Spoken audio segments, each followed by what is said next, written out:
Hey friends, so I'm trying to do a thing where I do videos in response to things people asked, and my friend Anne-Laure asked about philosophy and my relationship with philosophy, and that's something I think we could talk about for 3 hours, 4 hours, but I'm gonna try and squeeze in as much as I can in 10 minutes, so I'm gonna be talking pretty fast, I think. Let's go. What is philosophy? The love of wisdom. What is wisdom? I think it's about being able to perceive reality in a healthy and useful and helpful way, and being able to make good decisions within our limited time frame, or limited context, and so on. And there's a lot of reading you can do, right? There's people have been talking about philosophy and defining philosophy and redefining philosophy for thousands of years. And it's generally worthwhile, I think, to do a bit of reading, watch some videos, and get a sense of the broad scope of what the vibe of philosophy is. It's what is virtue, what is good, what is pleasure, what is purpose, all these very big and broad questions which can all be explored indefinitely.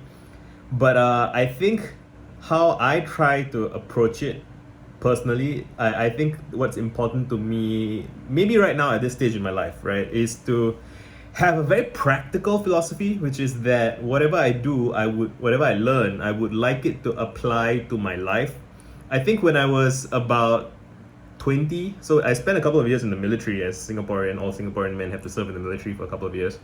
That was a period of my life where I was while my life itself was very constrained. I had to wear a uniform, I had to show up every day, and all my meals are taken care of, and like I don't have a lot of money, but it's a very kind of austere boot camp life. And I didn't have to worry about my career or my bills or anything, because my life was just so constrained. And during that time, I did do a whole bunch of reading about very abstract and broad stuff. What are categories, right? What is the nature of reality? Is it material? Is it blah blah blah? And I can talk about those things, and it did interest me a lot in those days. But these days, I don't really think about that anymore. And I want to be careful not to be like, so those things don't matter. I do think that there is utility in that it's hard to articulate. And even when I say utility, the concept of utility and thinking in terms of utility is itself, a way of making sense of the world. My personality is such that I've always liked having a broad range of everything. I've always read a lot of books when I was a kid, even now not so much, but I still try to have a lot of ideas, have a lot of perspectives, see things from many points of view. And I think that's probably a something to do with my almost innate personality. But even that is something that's subject to philosophical debate, right? Like, is it nature or nurture, and can we change what kind of approach we want to have, and how many things do we want to have on our plate?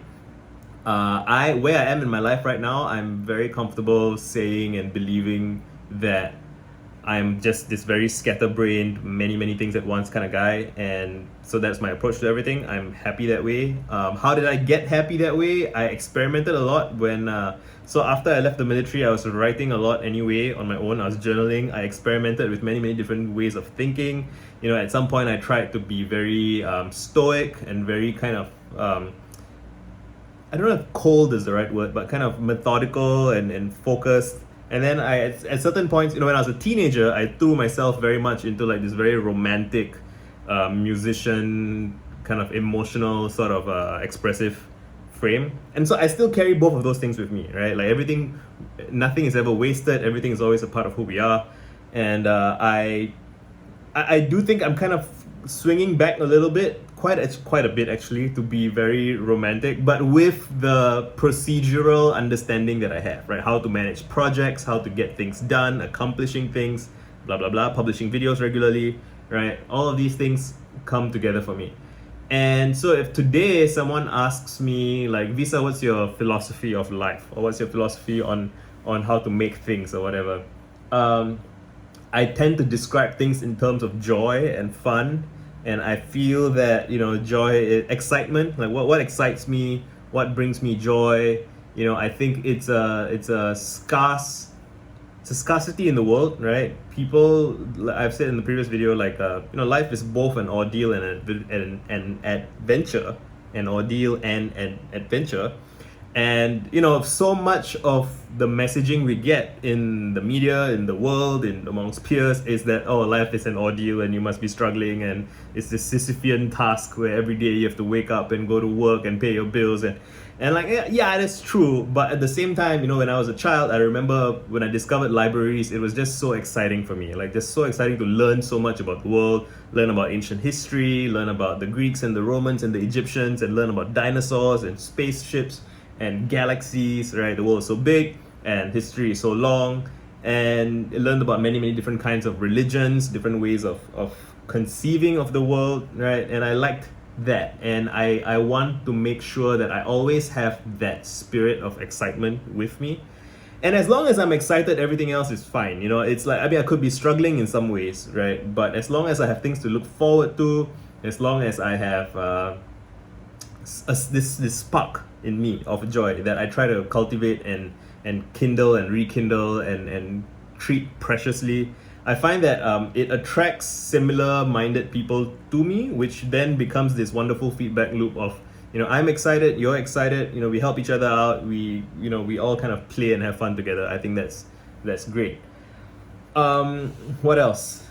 Philosophy, practical day-to-day philosophy, which isn't to say that you kind of, I don't want to be in denial about anything. I did have multiple kind of cynical and pessimistic phases where progress doesn't seem really possible, it's all an illusion, everything happens in cycles, whatever you build now will be washed out, right? At some point I was very fixated on the idea of like immortality through creation and passing on stuff to other people, like just making great literature, maybe writing a great book, and then you live on in other people.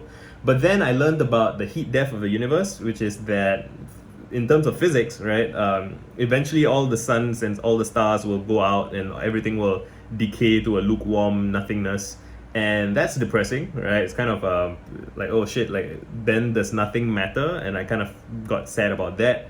And then I read up more about it, and I kind of felt like, okay, it's like everything is transient, right? Life is like a day at the beach, and you can make sandcastles and play in the sea and whatever. And at the end of the day, the sandcastles will be washed out. But that doesn't mean that you didn't have fun. That doesn't mean that it wasn't meaningful in that context, in that moment. And I think learning about that made me let go of the anxiety that I had about trying to make sure that I had some kind of legacy, that I had to live on past my life. And thinking on it now, it's a form of escapism, right? It's like being afraid to live in the moment because you're so worried about the future, which you cannot know, right? The current moment is the only moment we have.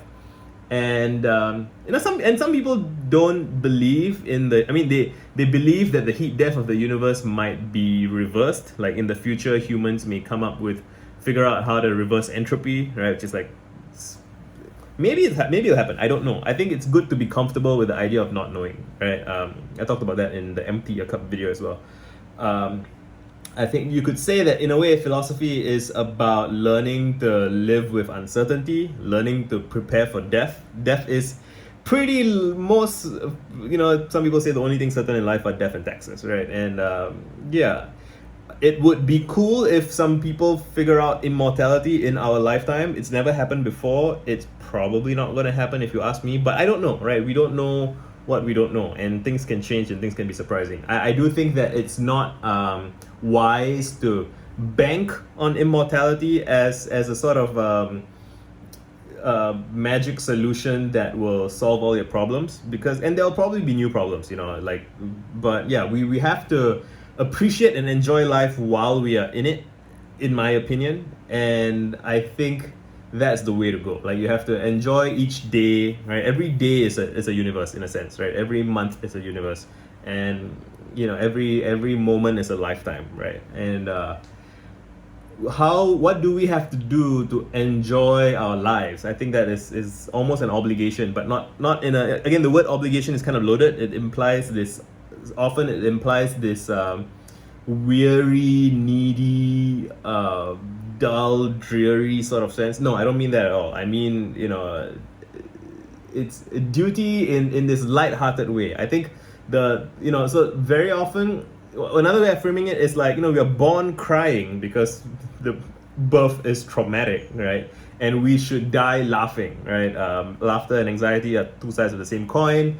The laughter of angels, the laughter of gods, that is profound. Whether or not a literal supernatural beings exist, I don't know. Maybe they do, maybe they don't. Like, how do we be comfortable not knowing? And it will be cool to know, but how can we kind of enjoy the dance, enjoy the rhythm, right, while we're here? And that kind of captures the spirit of my philosophy. Like, learn as much as you can, read history, do science, cure cancer. I hope some people do that. And yeah, figure out new things to do, figure out new games to play, but have fun. Right? That's my jam. Done.